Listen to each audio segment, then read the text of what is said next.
So here's a recap of what we talked about yesterday at our Gather event. And so we're in the midst of a series called Growing and Going Together.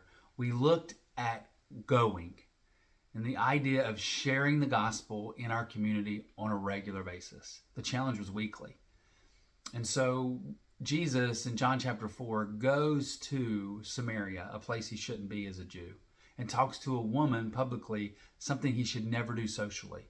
But he doesn't care, because the reason why is he knows that the gospel is the only hope she has to be rescued from the coming judgment that awaits her. See, Jesus is the most loving man to ever walk on the face of the earth. Who else would on a cross say, "Forgive them, for they know not what they do"?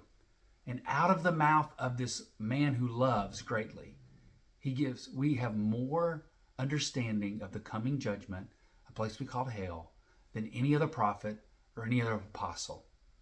And specifically, this is recorded for us in the Gospel of Matthew. 40 times Jesus says something, describes something more about this coming judgment that's awaiting for all of humanity.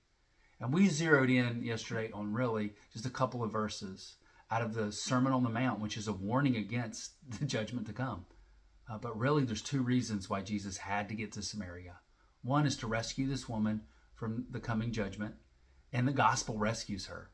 She hears the message, she receives, she repents, and she believes. And she goes and tells everyone. And revival spreads throughout the city. And so there's with this, when we step out in faith and we do the will of the Father and we take bold steps like sharing the gospel, there's a satisfaction that comes in your soul. And that's the second reason why Jesus does that. Jesus says, "Hey, guys, you're thinking I'm hungry. I need physical food. I have food that you don't know about yet." And he begins to tell them about how sharing the gospel is satisfying for his soul.